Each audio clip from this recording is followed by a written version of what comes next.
নিয়ে দাঁড়িয়েছি, কষ্ট নিয়ে দাঁড়িয়েছি, যে কষ্টের কোনো সীমা নাই, যে কষ্ট আকাশ চুম্বি, যে কষ্ট বঙ্গোপসাগরকে হার মানাবে, যে কষ্ট আটলান্টিক মহাসাগরকে হার মানাবে।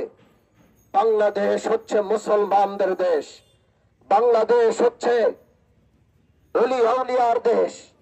আমরা বিগত বছরগুলোতে দেখতে পাই কিছুদিন পর পরই কে বা কারা যেন আমার নবী আপনার নবী, যাকে আমরা জীবনের থেকে সবচেয়ে বেশি ভালোবাসি, কে বা কারা যেন বারবার দাঁড়িয়ে আমার নবীর ইজ্জতের উপর আঙ্গুল তুলে আমার নবীর শানের মধ্যে কটূক্তি করে।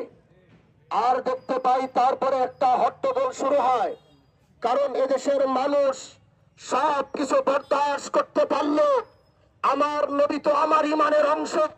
আমার নবীকে যখন আঘাত করা হয় তখন বাংলাদেশের 18 কোটি মুসলমান রাজপথে নামতে বাধ্য হয়।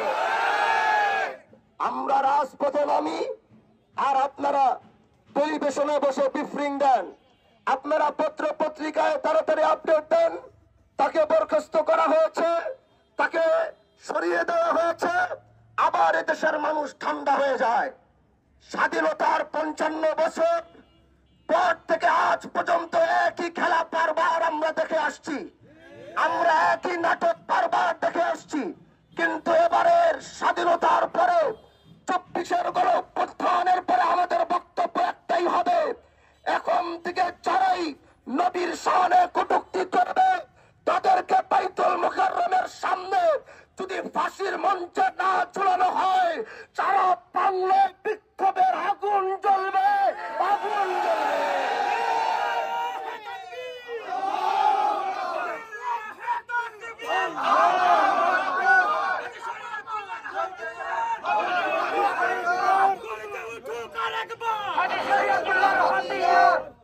আপনারা রাখাল রাহাকে মাফ করতে পারেন, কিন্তু এদেশের মুসলমানরা রাখাল রাহাকে মাফ করে নাই।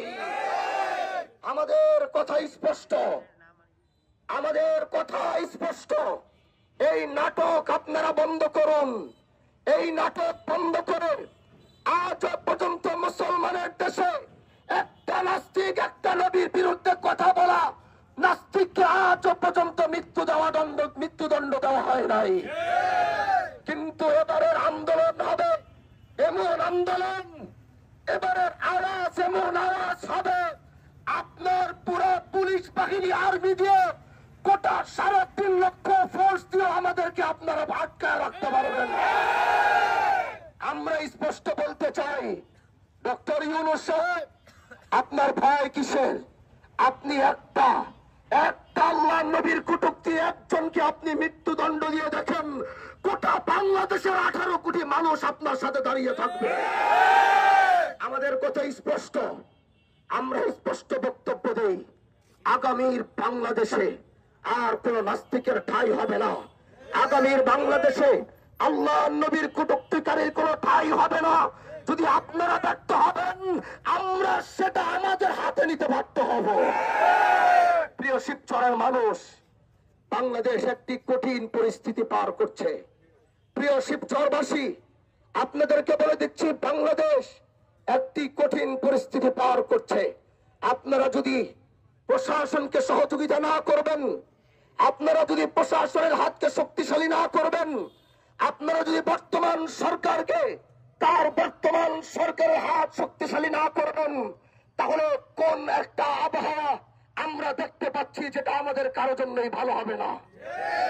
এজন্য আমি শিবচরের মানুষকে বলতে চাই, গোটা বাংলাদেশের চাঁদাবাজির বিরুদ্ধে আওয়াজ উঠেছে, গোটা বাংলাদেশের ধর্ষণদের বিরুদ্ধে আওয়াজ হয়েছে। আমি স্পষ্ট বলতে চাই, আমরাও আমাদের শিবচরের মাটিতে কোনো চাঁদাবাজি দেখতে চাই না। যদি চাঁদাবাজি হবে, আমরা দেখবো না আপনি কে বা আপনি কারা। আপনাদের বিরুদ্ধে যদি আমাদের যুদ্ধ করতে হয়, এদেশের তরুণ প্রজন্ম ছাত্র সমাজ যুদ্ধ করতে প্রস্তুত আছে। এজন্য আর লম্বা কথা বলবো না।